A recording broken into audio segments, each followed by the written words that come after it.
was? No, it's about money.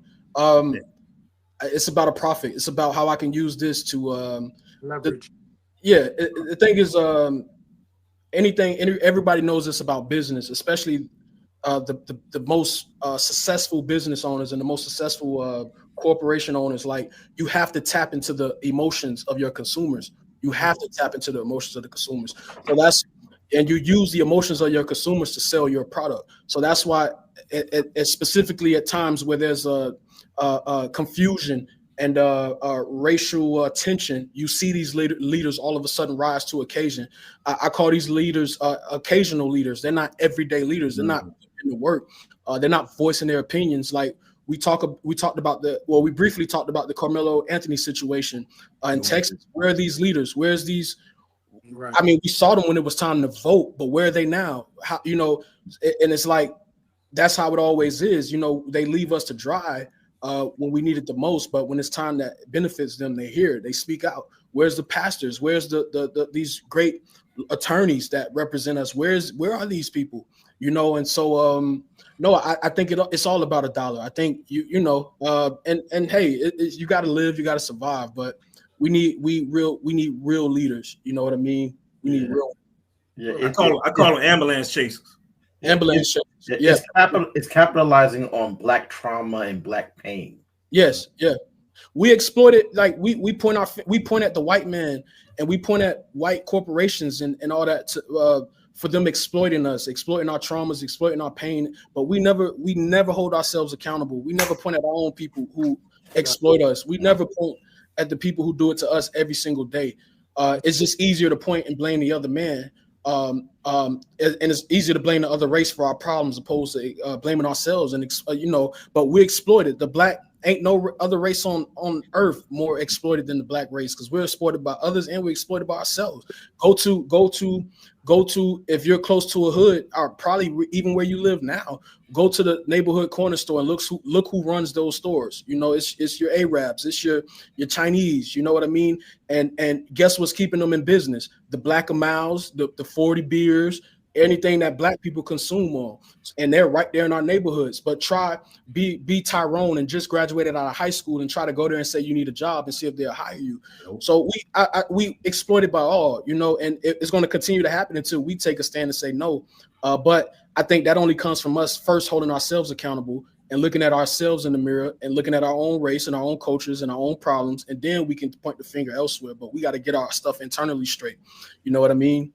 Oh yeah, 100%. Hey, Sammy, I'm Craig. I'll let you go next, but I want to piggyback off that. I talked to an Indian guy one time that runs a gas station. I said and asked him, I said, how do you guys like stick together? He told me the whole plan. Somebody come from their country, set up, and then bring somebody else, help them set up.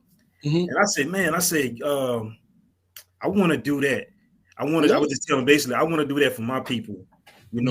That's when I'm trying to build something for my family so I can do my family like that and hope they can do it for the next person. And he was like, your people won't do that because y'all hate each other. Yeah.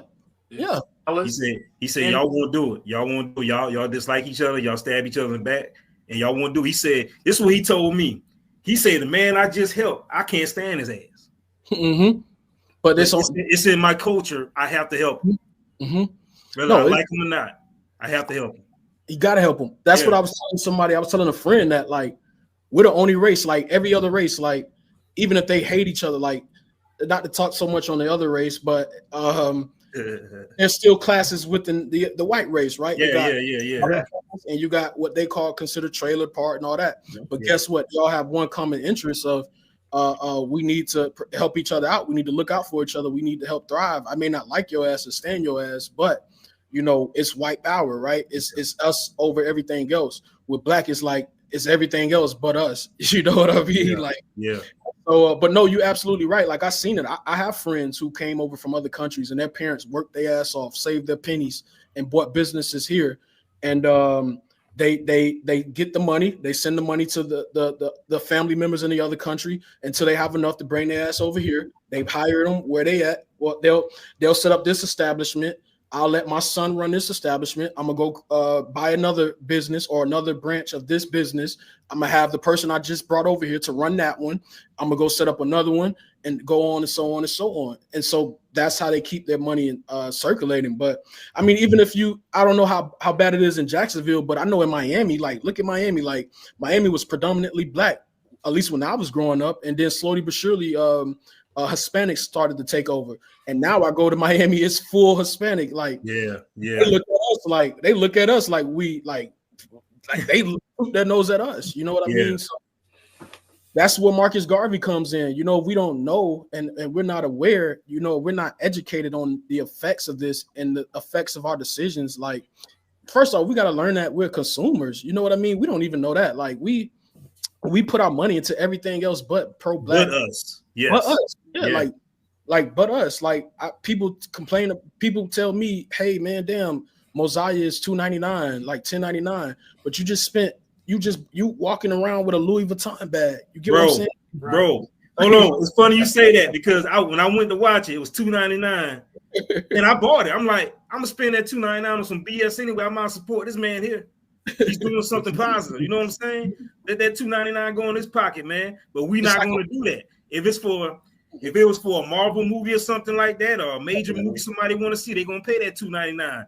But because it's a movie, I'm not saying nobody knows about, but it's you know what I'm trying to say. No, you're right. We're not going to support it because it's you. You're starting to establish yourself into that film world. You're new, up and coming, and some people just don't want to support it, man. Which is sad, bro. It's deeper than that, brother. It's deeper than that. I'll say it right here. I'll call out different media platforms because we reached out. I've reached out to at least a dozen by myself within the past week. Even black media platforms like whoever, like all of them. Shit, I reached. How the fuck you don't do a story? How don't you not publicize a Marcus Garvey movie that will uplift our people? Fuck me. Take me out of it. Take whoever else out of it. We're talking about Marcus Garvey, right? How can you not publicize or push this film that would uplift our people? But you can talk about whatever else. You could talk about what Sexy Red is saying to the next person. We could talk about all the negativity because it sells. Okay, cool. But how does that better our race? And that just goes back to what I'm saying about we don't hold each other accountable. Like, come on, like how the fuck you have in your name black for black but you don't want to publicize or push black stories, especially positive black. Because I guarantee you, if I was out here doing some crazy stuff, you would have been already out here, bro. Man, I would have been viral by now. I would have been out of here. But that's why I want to shout out. I want to shout out Lord Jamar, man, because dude, I would not found you until I saw you on this episode, bro. So shout out Lord Jamar for having you on there, man. Yeah, that's my man, man. That's my brother, man. He didn't have to do what he did, and especially with what he has going on and how people already perceive him. You know, I think him doing what he did within our episode showed and shed a different light on him and where his heart is. You know, really and truthfully and genuinely. So I definitely appreciate Lord Jamar, definitely.